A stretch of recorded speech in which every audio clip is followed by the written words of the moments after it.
নিরাপত্তা ইস্যুতে ভারতে টি-20 বিশ্বকাপ না খেলার সিদ্ধান্তেই অনড় থাকলো বাংলাদেশ। আইসিসির দেওয়া 24 ঘন্টা সময়ের মধ্যে ক্রিকেটারদের সঙ্গে সভা করে চূড়ান্ত এই সিদ্ধান্ত জানানোর পাশাপাশি যুবকরা উপদেষ্টা বলেন, তবুও তারা আশা করছেন আইসিসি আবারও কারণগুলো পর্যালোচনা করে বাংলাদেশকে শ্রীলঙ্কায় খেলার অনুমতি দিবে। ভারতে গিয়ে টি-20 বিশ্বকাপ খেলার ইস্যুতে বাংলাদেশকে 24 ঘন্টার সময় দিয়েছিল আইসিসি। এরপরই ক্রিকেটারদের নিয়ে জরুরি সভা ডাকেন যুব ও ক্রীড়া উপদেষ্টা ডক্টর আসিফ নজরুল। লিটন, শান্ত, মিরাজ সহ হাতে গোনা কয়েকজন ক্রিকেটার অংশ নেন সভায়, কিন্তু সবাই আসেনি। নিরাপত্তা ইস্যুতে ভারতে বিশ্বকাপ খেলতে না যাওয়ার ব্যাপারে নিজেদের সিদ্ধান্তে অনড় থাকার কথা জানান উপদেষ্টা। ক্রিকেটাররা কি চায় সেটা অবশ্য বলেননি তিনি। আমরা সবাই চেয়েছি আমরা যেন বিশ্বকাপ ক্রিকেট খেলতে পারি, আমরা যেন টি-20 বিশ্বকাপ খেলতে পারি, কারণ আমাদের ক্রিকেটাররা এটা কষ্ট করে অ্যাচিভ করেছে।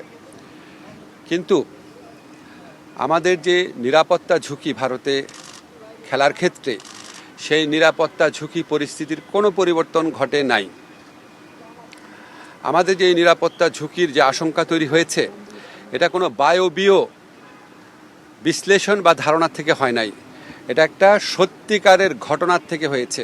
আইসিসি নামে তো আলাদা কোনো দেশ নাই, যেই দেশে আমার একটা প্লেয়ার নিরাপত্তা পায় নাই, এবং যেই দেশে ভারতীয় ক্রিকেট বোর্ড সরকারের একটা এক্সটেন্ডেড পার্ট, তারাই আমার প্লেয়ারকে উগ্রবাদীদের চাপে নিরাপত্তা দিতে ব্যর্থ বা অনীহ হয়েছে, সেই দেশেই খেলা হচ্ছে।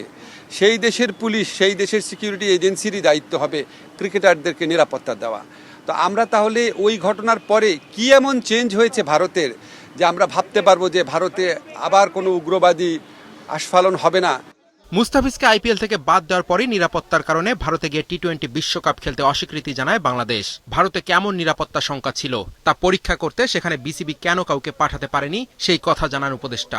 ভারত সরকারের পক্ষ থেকে যে আমাদের কনভিন্স করানোর চেষ্টা করা যে যেই ঘটনাটা ঘটেছে মুস্তাফিজের ক্ষেত্রে এটা একটা আইসোলেটেড ঘটনা, বা আমরা এটার জন্য সরি, আমরা এই ব্যবস্থা নিচ্ছি, তোমাদের দর্শক, তোমাদের সাংবাদিক, তোমাদের খেলোয়াড়দের জন্য কোনো রকম যোগাযোগের চেষ্টা করে নাই, কোনো রকম কনভিন্স করার চেষ্টা করে নাই।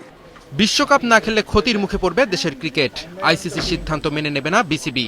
24 ঘন্টার সময় শেষ হলেও আইসিসিকে বোঝানোর চেষ্টা করে যাবে বাংলাদেশ। আমরা আবারও চেষ্টা করব আজকে আর কি পথ আছে আইসিসিকে বলা। আপনারা হয়তো গতকালকে শুনেছেন যে একটা ভোট হয়েছে, ভোটের নাম্বারটা অফিসিয়ালি আমি বলতে চাচ্ছি না, কেননা আইসিসি সেটা বলতে বারণ করেছে, কিন্তু বিভিন্ন জায়গায় ভোটের একটা নাম্বার দেখতে পাচ্ছি। আমরা খুব সন্দিহান, বাংলাদেশ ক্রিকেট নিয়ে আমরা খুব গর্ব বোধ করি, কিন্তু ওয়ার্ল্ড ক্রিকেট নিয়ে আমরা সন্দিহান। যেখানে ক্রিকেটের পপুলারিটি কমে যাচ্ছে, সেখানে আইসিসি এরকম অলমোস্ট 200 মিলিয়ন লোকের খেলা দেখার বা খেলার যে একটা প্রত্যেক দিন আমরা বিশ্বাস করতাম যে এই কয়দিন যে আমাদের প্রত্যেকটা লোক সকালবেলা উঠে শুনতে পাবে যে বাংলাদেশ বিশ্বকাপ খেলছে এবং আইসিসি বাংলাদেশের আবেদনটা মেনে নিয়েছে। পুরো বিশ্বে ক্রিকেটের দর্শক দিন দিন কমে যাচ্ছে।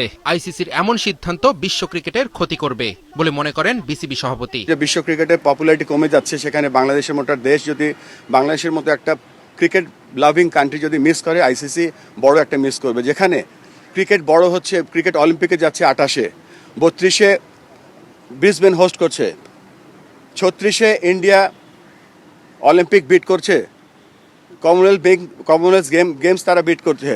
সেখানে যদি এরকম একটা জনবহুল ক্রিকেট লাভিং কান্ট্রি যদি না যায়, এটা মনে হচ্ছে যে হোস্ট কান্ট্রির জন্য এটা ব্যর্থতা।